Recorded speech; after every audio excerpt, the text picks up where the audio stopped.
Little brother and little sister. Little brother took his little sister by the hands and said, "Since our mother died, we have had no happiness. Our stepmother beats us every day, and if we come near her, she kicks us away with her foot." All right. I'm a little bit confused already. So here we are again. I'm assuming this is a children's book. And the first line in it is the little boy talking to the little girl. And he's like, "Hey, since our mother's dead and our life is devoid of any happiness at all," and they have this lovely stepmother, apparently, who beats them every day. But at the same time, they're still trying to get close to her. So when she's not beating them, she's kicking them away. Why they're trying to hang out with her or get closer to her, I have no idea. That's confusing to me. But I don't know if I should be laughing, but here these kids are with, as I said, zero happiness in their life. They got a dead mother. They got a stepmother that beats them and kicks them.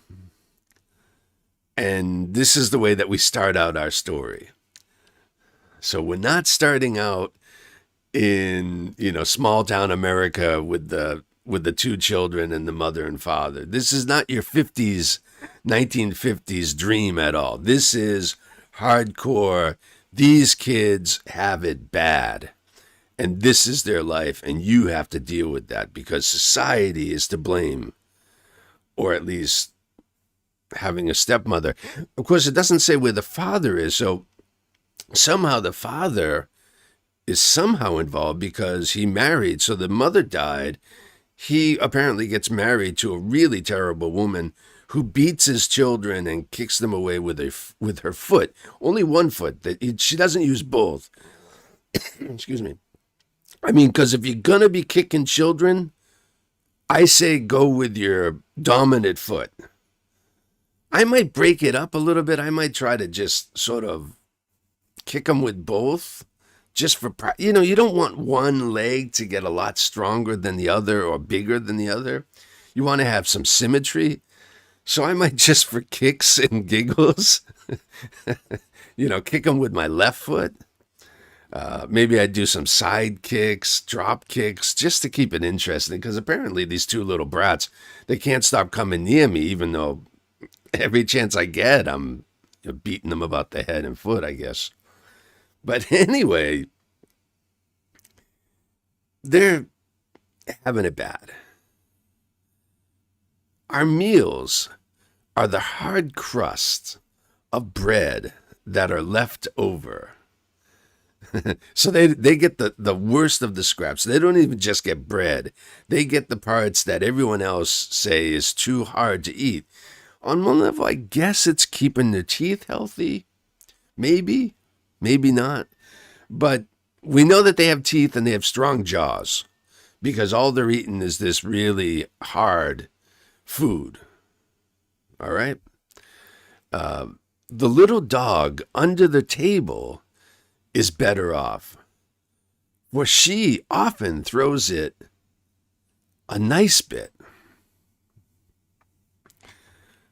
So they also have a dog, which brings them no happiness because, as it said in the beginning, there's no happiness in their life.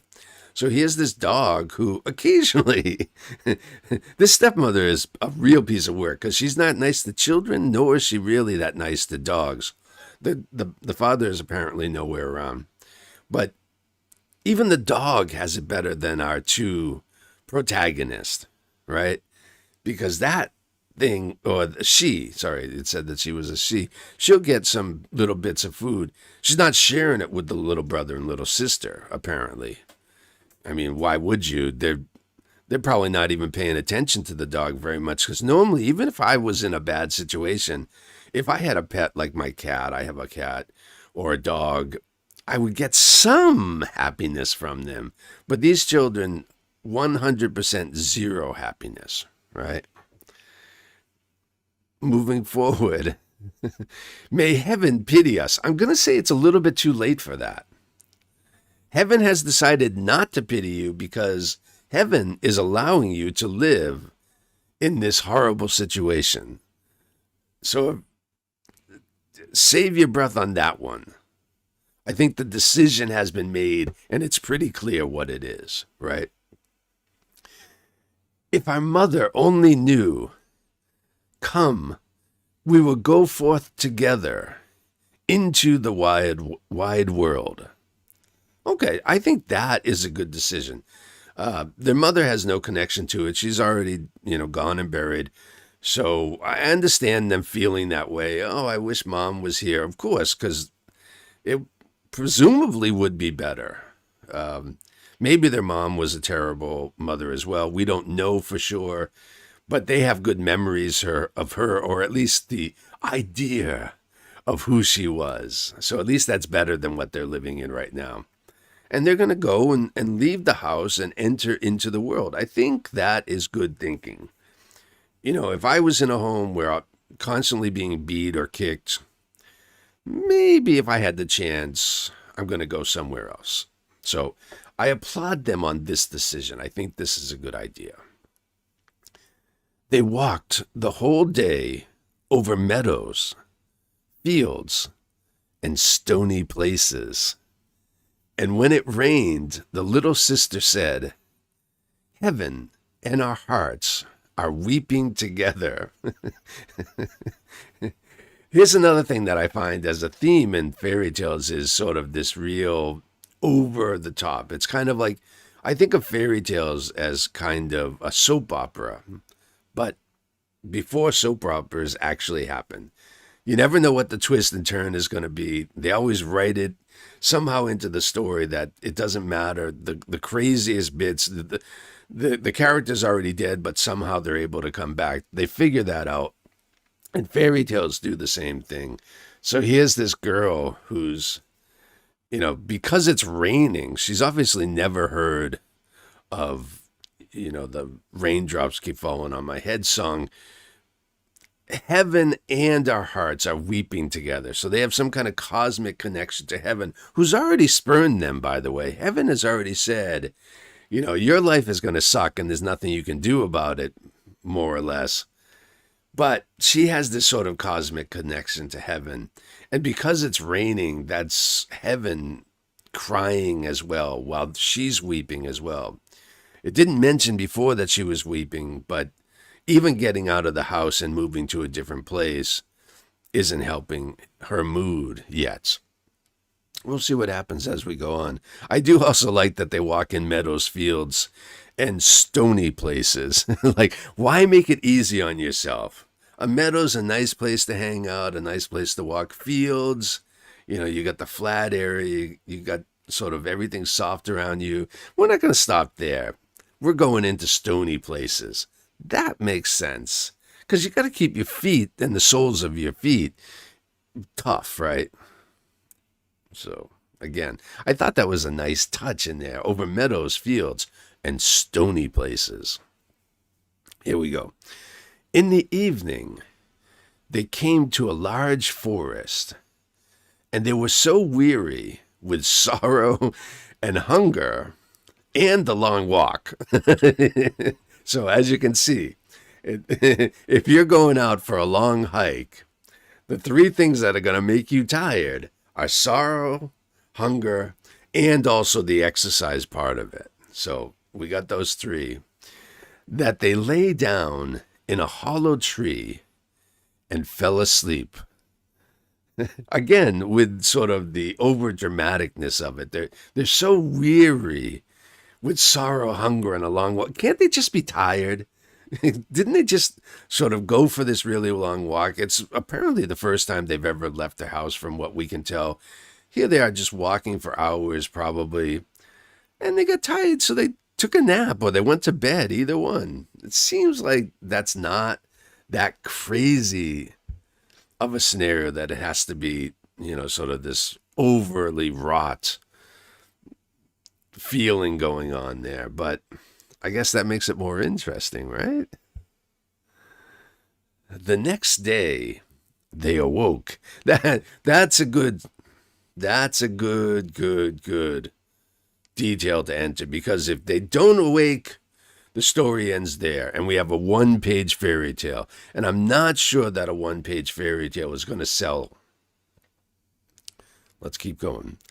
The sun was already high and shone down hot into the tree. Then the little brother said, little sister, they don't have names or they forgot them. They've been so beaten down upon that they can't even remember their own names. They just refer to themselves as little brother, little sister. I don't know which one is older or younger. I am thirsty. Well, that's pretty natural. You go for a walk, you're going to get a little thirsty. If I knew of a little brook, I would go and take a drink. Okay.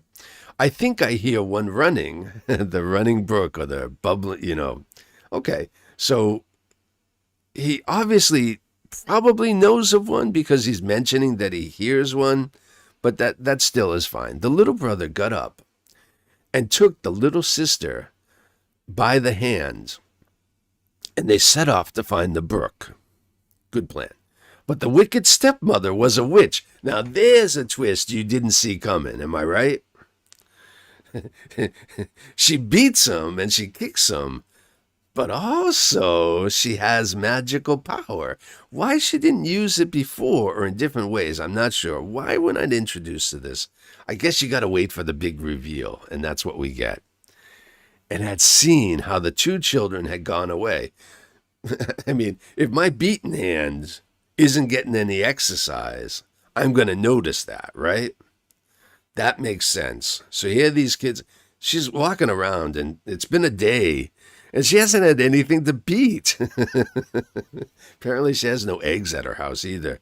So she's like, oh, the kids must not be around. I haven't kicked anything for a while. Maybe I'll kick the dog, but that's not as much fun, right? She doesn't have the same emotional depth as children. So here we go. She had crept after them. Oh, as witches do creep. There's a little bit of lore that you shouldn't forget. Not only do witches have magical powers, they can also creep. And had bewitched all the brooks in the forest. Well, that's an interesting one. So she's creeping around, and while she's creeping, apparently, she's like, how am I going to stop these children? Or what am I going to do to affect these children who are just trying to get away from me? Let's bewitch all the water, all the moving water in the forest. I guess there's a lot of brooks there as well. So we're good with that. I think that's a good plan. Sort of evil witch plan-y type of thing. So now, when they found a little brook leaping brightly over the stones, the little brother was going to drink out of it. But the little sister heard how it said as it ran. Fortunately for them, little sister speaks Brookanese. Is it Brooklish? What language do brooks speak? Bubbling? Bubblish? I'm not sure, but she speaks it. Harry Potter speaks to snakes. This little girl can understand what the water's saying. As long as it's moving and it's in brook form, this little girl knows what's happening. So here she is. The little sister heard how it said as it ran, who drinks of me, a tiger be. Who drinks of me, a tiger be. That doesn't sound terrible. It seems like if I was to drink that water and I became a tiger, at least then I could go and try to mess up the witch, because I'd at least have a pretty good amount of strength to do it. Then the little sister cried, pray, dear little brother, do not drink, or you will become a wild beast and tear me to pieces. Okay, so apparently if you become a wild beast, if he becomes the tiger, the first thing he's going to do is lose his agency, lose his memories and thoughts, and I guess he'll think like a tiger, and if I'm a tiger, the first thing I want to do is find a small child and tear them apart. So maybe she's right. Maybe it's best not to drink from that brook. The little brother did not drink. He saved his sister's life right there. Nice lad. Although he was thirsty, but said, I will wait for the next spring. Okay, so moving on. When they came to the next brook, I thought they were looking for the spring. Spring, brook, they're close enough. I'll give it to him. The little sister heard this say. She's talking to the brook again. You know, it's not her just kind of hearing voices in her head or anything like that. This is actually her having, well, I can't say conversation because she doesn't say anything to it. She's just listening. She's the brook whisperer, apparently. Who drinks of me, a wild wolf be? Who drinks of me, a wild wolf be? Then the little sister cried out, Pray, dear little brother, do not drink, or you will become a wolf and devour me. The tiger is going to maul you, but the wolf is going to eat you, which I'm going with the wolf. Because if you're going to take out your little sister, at least get some protein while doing it. No reason to just maul her for no benefit. The little brother did not drink and said, I will wait until we come to the next spring. But then I must drink. Say what you like, for my thirst is too great. So it doesn't matter what it is I become. The next water, I'm drinking it. And if you have to die for me to have a drink, that's happening. So just prepare yourself, little sister who I've been around for my whole life, but I don't know your name. And when they came to the third brook, the little sister heard how it said as it ran, Who drinks of me, a roebuck be? Who drinks of me, a roebuck be? The little sister said, Oh, I pray you, dear little brother, do not drink, or you will become a roe and run away from me. So I actually had to look this up. And a roe is a kind of deer, and in particular, what are they? A bull deer. So this is a male deer. So the boy's going to become, this big, strong, or interesting deer. And again, instead of devouring or tearing her to pieces, he's just going to run away, and then she's going to be alone. Which, if I have to take the three, I'll take being a little bit lonely over being eaten or torn into pieces. But it still would not be ideal, because I'd be away from the person that I knew for my whole life. But just saying, it's the one that I would go with. And he already warned you. He's drinking from it. It doesn't matter what happens to him. So you better get used to it. But, here it comes, but the little brother had knelt by the brook and had bent down and drunk some of the water. And as soon as the first drops touched his lips, he lay there like a young roe. Why is he laying there? A buck would be running, would be moving. It wouldn't be laying down on the ground. And now the little sister wept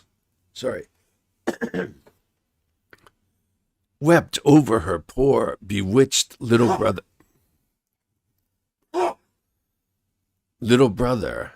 and the little roe wept also.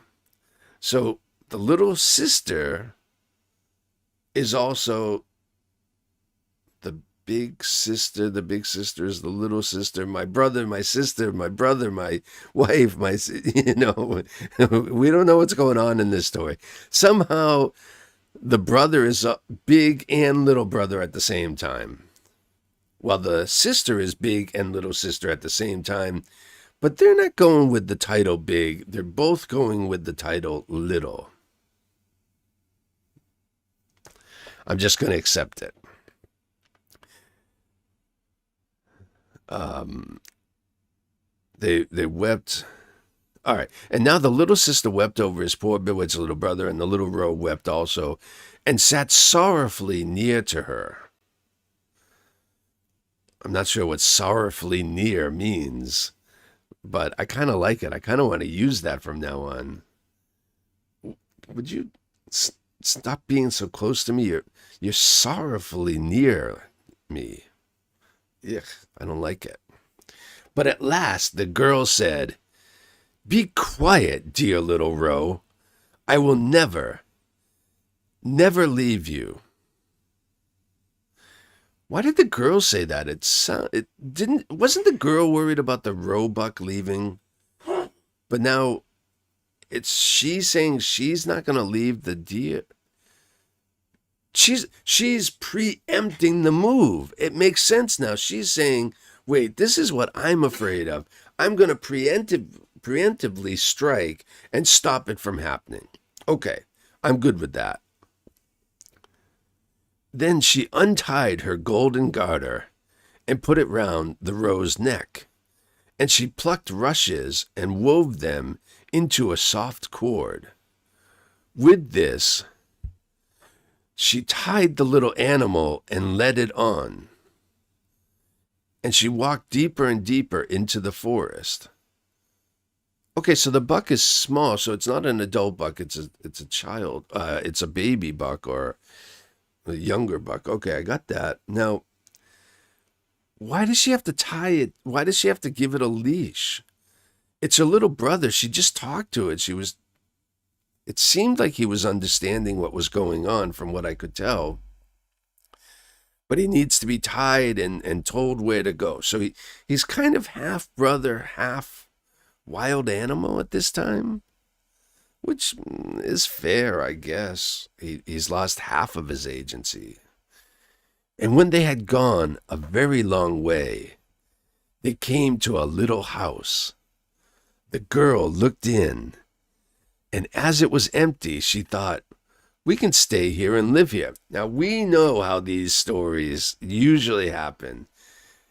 You remember Snow White? Who was it? Was it Snow White and the Seven Dwarfs? Yeah, remember? Oh, no, Goldilocks. Remember, Goldilocks goes into the place and is like, oh, it doesn't seem like anyone's here. I'm going to hang out, eat some food, and sleep in the beds.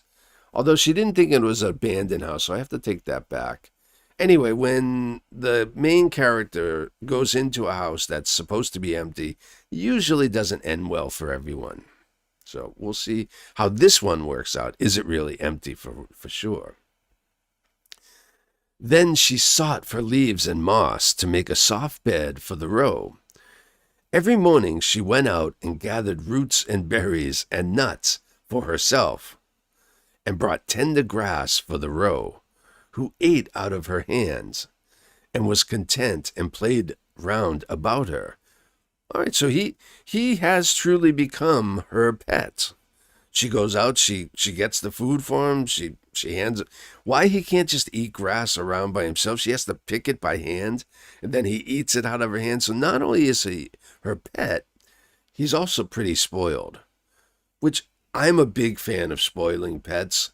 So if you're going to have one, even if it's your little/big brother, make sure that you're going to spoil them. I like this part of it. In the evening, when the little sister was tired and had said her prayer, she laid her head upon the roe's back. That was her pillow, and she slept softly on him. And if only the little brother had his human form, it would have been a delightful life. I'm not sure she'd be running outside, picking grass and feeding it out of her hands to her brother if he was in his human form. So I don't know if the two are comparable, but either way, it's better than what they were doing, so she should be thankful, I think. It's better than getting beat every day. You got to give your brother some grass, but you get to sleep on his back. The trade-off. For some time, they were alone like this in the wilderness. But it happened that the king of the country held a great hunt in the forest. Then the blast of the horns, the barking of dogs, and the merry shouts of the huntsmen rang through the trees, and the roe heard all, and was only too anxious to be there. So, the deer wants to be hunted? Are they saying that the prey actually wants to be part of the hunt, where if they get caught, they're killed? But this is stirring up something wild in this deer, and he needs to check it out. So who am I to argue? Oh, said he to his little sister, let me be off to the hunt. I can't bear it any longer. And he begged so much that she agreed. See, he really is spoiled, which, again, as I said, I want people to spoil their pets. So I probably would do the same thing as the sister. You really want to go, you get to go. You want to eat this, you're going to have it. You want grass out of my hands, you got it. I'm a fan of that. But said she to him, come back to me in the evening. I must shut my door for fear of the rough huntsman. I don't know why that made me laugh, but it did. So knock and say, my little sister, let me in, that I may know you. And if you do not say that, I shall not open the door.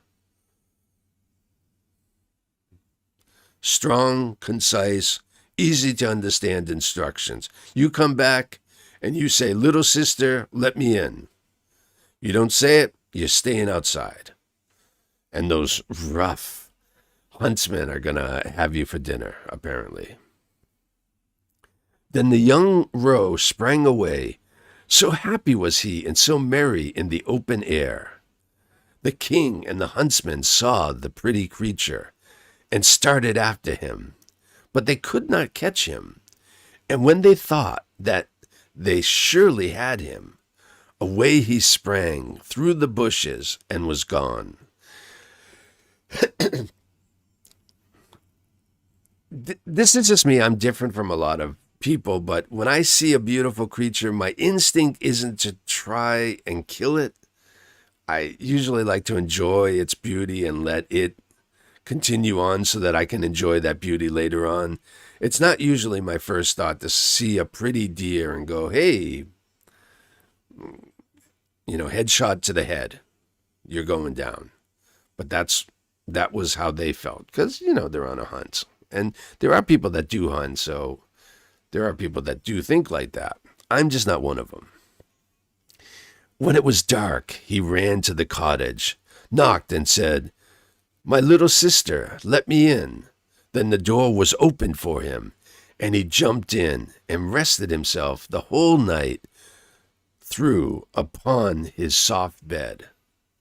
The next day, the hunt went on afresh, and when the roe again heard the bugle horn and the ho-ho, apparently it's Christmas, of the huntsman, he had no peace, but said, sister, let me out, I must be off. So there's something that sort of drives this buck/boy when he hears the bugle horn and the ho-ho-ho during Christmas season. He's in trouble because he's going to be running around all over the place, and who knows what kind of responses he's going to get. His sister opened the door for him and said, but you must be here again in the evening and say your password. I have a feeling that this password probably should have some capital letters, some numbers, special marks in it, but they're going with something a little bit simpler. Maybe it'll get hacked. Let's see. When the king and his huntsmen saw the young roe with the golden collar, they all chased him, but he was too quick and nimble for them. This went on for the whole day, but by evening the huntsmen had surrounded him, and one of them wounded him a little in the foot, so that he limped and ran slowly. Then a hunter crept after him to the cottage and heard how he said, "My little sister, let me in," and saw that the door was opened for him and was shut again at once. Just as I predicted. So this kid is really, this buck is really playing with fire. He can't stop himself from going out there. But these people, these are real huntsmen. They're not playing a game. If they catch him, he's dead. He's not going home to his sister. He's going home as a meal. I'm not sure he understands the consequences of his actions. He needs a good talking to. I understand being stir crazy, don't get me wrong. But if my choice is staying in the cottage and living or going out and potentially being dead because these people are trying to kill me and I'm openly inviting it, I'm staying in the cottage. Come on, kid, you're old enough to know this. The huntsman took notice of it and went to the king and told him what he had seen and heard. Then the king said, "Tomorrow we will hunt once more." The little sister, however, was dreadfully frightened when she saw that her little roe was hurt. She washed the blood off him, laid herbs on the wound, and said, "Go to bed, dear roe, that you may get well again." All right, so she's doing what she's supposed to do. She's taking care of his wounds. Good. Good on her. Now just stop him from going out. Let's be reasonable here. That's the course of action you should be taking. Keep this deer in your house so that the king doesn't kill it or him. But the wound was so slight that the roe, next morning, did not feel it anymore. That is a fast-acting healing process going on right there. It slowed him down that he was limping and almost caught by the huntsman yesterday, but overnight, done. I love it. And when he again heard the sport outside, he said, "I cannot bear it. I must be there. They shall not find it so easy to catch me." Well, they haven't caught you yet, but they came pretty damn close in the last time. And now they have a little bit of an advantage. Maybe you don't know about that, but come on. Every time you go out, your chances of getting hit seem to be higher and higher. They're learning. They're figuring you out. And you're asking for trouble. The little sister cried and said, "This time they will kill you." Yes, she's right. Listen to her, please. Don't go out there. And here I am alone in the forest and forsaken by all the world. I will not let you out. Yes, thank you.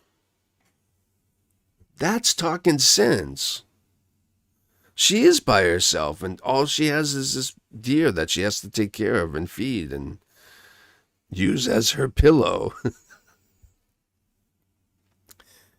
Then you will have me die of grief. Now, this kid, which isn't a kid because that's a goat, this buck, this young buck, was living through being beaten and kicked, but was able to continue on. Took his sister out into the forest, into the wilderness, and was moving on and survived being turned into a deer, but not being able to run outside because you heard a bugle horn is going to make him die of grief. That is overdramatic. Don't listen to him. He can die emotionally one day in order to live and you two to be together instead of actually really being killed. When I hear the bugle horns, I feel as if I must jump out of my skin. One day. You only got to do one day here. Then the little sister could not do otherwise. She's so weak, but opened the door for him, with a heavy heart. And the roe, full of health and joy, bounded away into the forest. He's full of it now. Let's see what happens later. When the king saw him, he said to his huntsman, "Now chase him all day long till nightfall, but take care that no one does him any harm." Oh, okay. So he's changed his strategy. Let's see why. As soon as the sun had set, the king said to the huntsman, "Now come and show me the cottage in the wood." And when he was at the door, he knocked and called out, "Dear little sister, let me in." Then the door opened, and the king walked in. Now, the king was able to apparently imitate the deer perfectly, so this password had less of an effect than they thought it would. It didn't stop them from being hacked, as I predicted, and as it happened. The maiden was frightened. Then the door opened, and the king walked in, and there stood a maiden more lovely than any he had ever seen. I thought this was a child. I guess this has been years going on. I'll take that back. I don't know how old she is. Just at the beginning of the story, she was little sister. Now she's a maiden, and she's a knockout. Okay. The maiden was frightened when she saw not her little roe, but a man with a golden crown upon his head. This guy knows fashion, right? He's letting everyone know that he's the king. He's got the crown. He's parading around. He's letting everyone know who he is. But the king looked kindly at her, stretched out his hand, and said, "Will you go with me to my palace and be my dear wife?" The king said, "Will you be my dear wife?" He's saying it 2 times. They've only met once, but he's saying it 2 times to make sure that she knows it. Now, I know he's a king, but I'm still going to ask for a second date before I agree to marriage. That's my minimum. If you want to marry me, 2 dates. Or at least 1 date. They haven't even gone on a date. This has just been a kindly look. And boom, marriage. So I think she should say, whoa, let's slow down a little bit. Let's get to know each other before we agree to marriage. It seems to make sense, but let's see how she responds. "Yes, indeed," answered the maiden. Well, there you go. Let's just say it's good to be the king, apparently. You just need to look kindly and say, "Hey, let's get hooked. Let's get hitched," and there you go. All right. "But the little roe must go with me. I cannot leave him."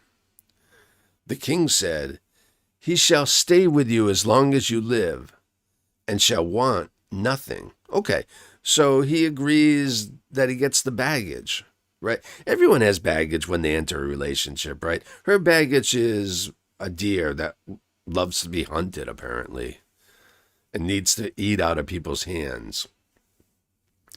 Just then he came running in, and the little sister again tied him with the cord of rushes, took it in her own hands, and went away with the king from the cottage.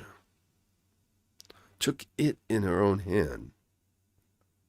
I'm going to say the cord is what she took. Okay, fair enough. The king took the lovely maiden upon his horse and carried her to the palace. Where the wedding was held with great pomp, she was now the queen, and they lived for a long time happily together. The roe was tended and cherished, and ran about the palace garden. Okay, this sounds almost like a happy ending, like this is the fairy tale ending. You meet a king once, you get hitched, he agrees to, let you have your other relatives who happen to be an animal live with you. The deer is well taken care of. It gets to run around the palace. Sounds like the story should end. Oh, wait, sorry. But the wicked witch, she's not letting anything go. She went from just being a hateful stepmother that liked beating her stepchildren to a wicked witch that's going to mess up their life no matter what's going on. Because of whom the children had gone out into the world, thought all the time that the little sister had been torn to pieces by the wild beast in the wood, and that the little brother had been shot for a roe by the huntsman. How does she know that he was a roe? So she knows he's a deer, and she's assumed he's been shot. But she thought that the sister had just been eaten randomly. I'm not sure what's going on. All right, let's keep going. Now when she heard that they were so happy and so well off, envy and hatred rose in her heart and left her no peace. And she thought of nothing but how she could bring them again to misfortune. 24 hours 7, she's going, how do I get these kids who really haven't done anything to me other than be around and be my punching bag? But you know what? I can't be happy unless they're miserable. I don't know where her hatred comes from. Maybe the husband, when she got married, didn't tell her he had children, and so that pissed her off. I don't know, but she has nothing but contempt for these children, even though they don't really seem like they've done a lot to deserve her hatred. Maybe they were brats, who knows? She's got a daughter? Okay, so she's got a child as well. Her own daughter, who was as ugly as night. Wow. I've never heard that before. Should I start using it? It doesn't sound like the kind of insult that, yo, boy, you are ugly as night. I'm not even sure what that means. I mean, a starry night is quite a beautiful thing to see, is it not? But we'll just assume that the poor, you don't really need to talk about somebody's looks as far as I'm concerned. But this book is going there, so here we go. And had only one eye. That's not her fault. So that's just a detail, but it's not something that she can control. So I don't think we should be giving her a hard time about it. Grumbled at her and said, a queen? That ought to have been my luck. Why? Who knows, but she's decided that she should have been a queen. Only be quiet, answered the old woman, and comforted her by saying, when the time comes, I shall be ready. As time went on, the queen had a pretty little boy. Okay. It happened that the king was out hunting, so the old witch took the form of the chambermaid, went into the room where the queen lay, and said to her, come, the bath is ready. It will do you good and give you fresh strength. Make haste before it gets cold. Okay, so the queen, whose little sister becomes a queen. She gets knocked up and she has a baby. And while she has the baby, did she just have the baby? So the baby just popped out crying, whatever. The king's out hunting. Because why would he be around for the birth of his first child? I guess I don't know if it's his first child, but why would he be around? And somehow the witch has figured out a way to change into a chambermaid and convince the queen, who she's never met before. This is the first time they're meeting. Convinces her to take off all her clothes and go into the bath. These people have a lot less boundaries than I do. Let me just say that. I would be a little bit more careful. I would take a little bit more time. Oh, hi, Tomoko. Oh, lucky me, found you solo live right before I go to bed. Oh, yeah, this is kind of what I was hoping that people might find me at night where they are. and get a chance to hear me sort of just be kind of silly on the internet, which is what we're doing. So I'm glad that you came, and I'm glad you're able to see a little bit. I hope that when you do fall asleep, you have a lovely sleep and a great next day tomorrow. The daughter was close by, so they carried the weak queen. Oh, as this time, so the queen, the daughter was close by, so they carried the weak queen into the bathroom and put her into the bath. Then they shut the door and ran away. These people are horrible. They're terrible, terrible people. But in the bathroom, they had made a fire of such deadly heat that the beautiful young queen was soon suffocated.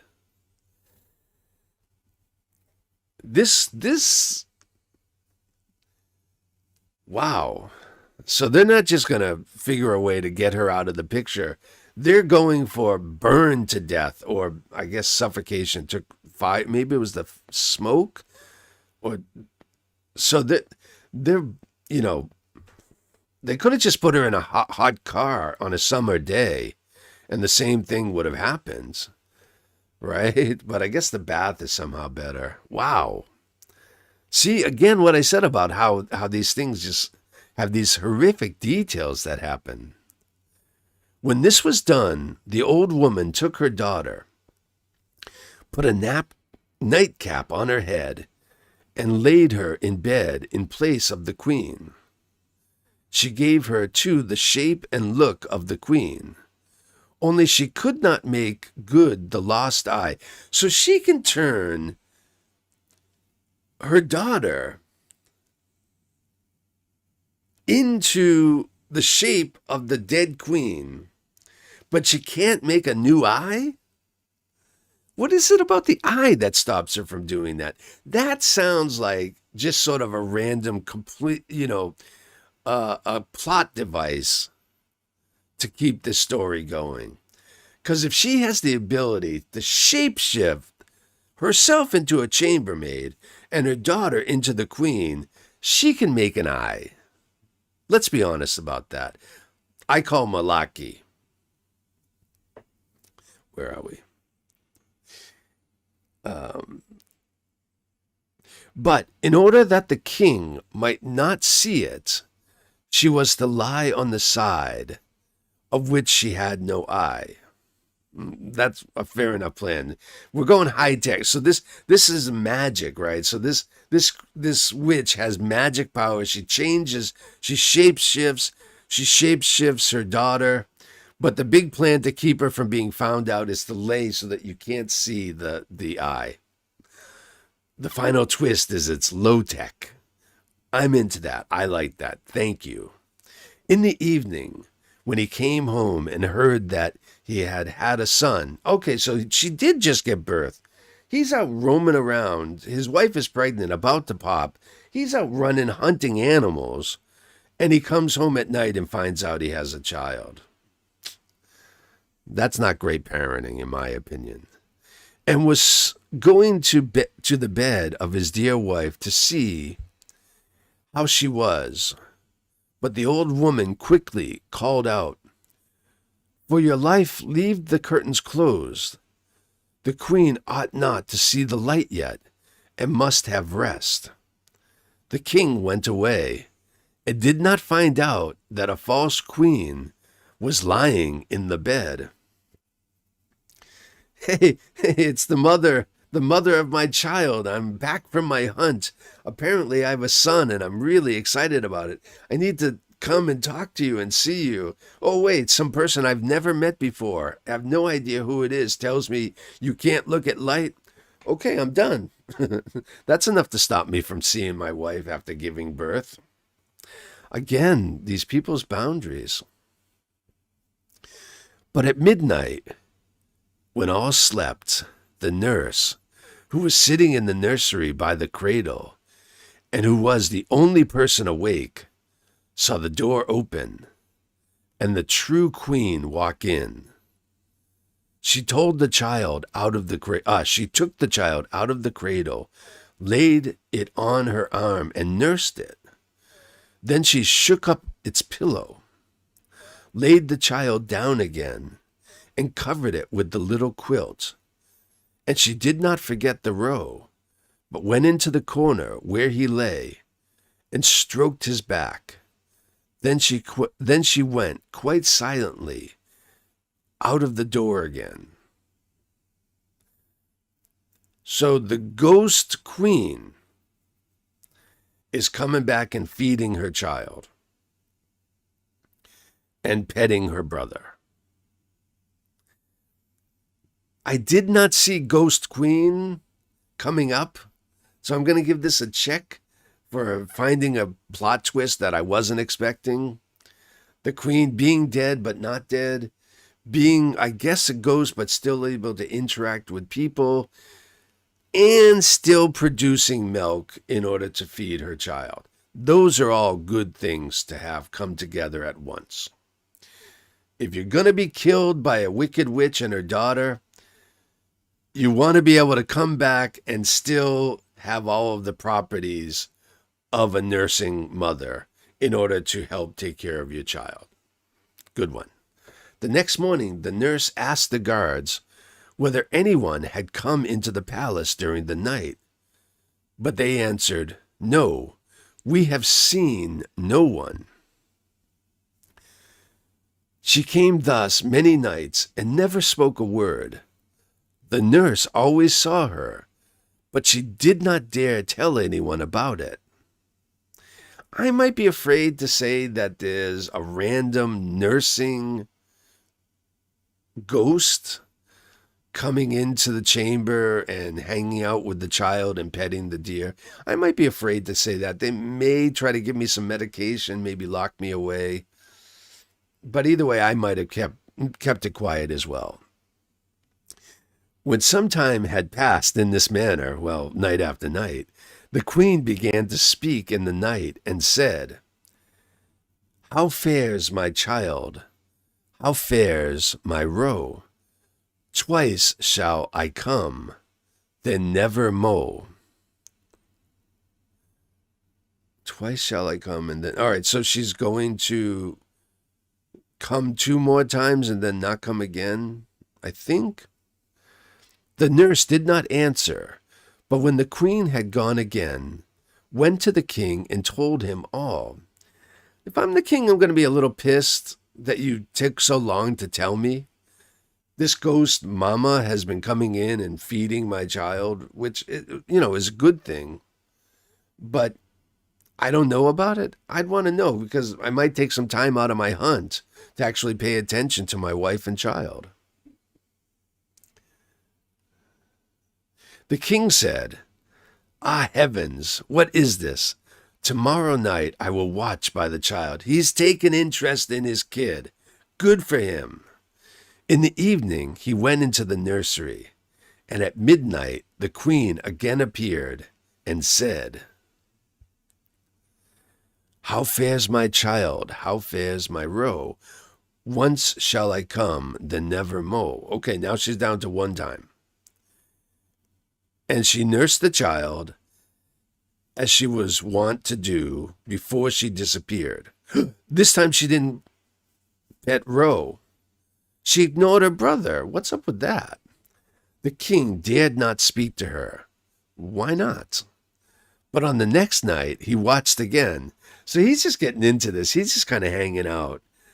You'd think that he would actually do something on the first time. Why wait? But no. He's checking it out. He's just watching.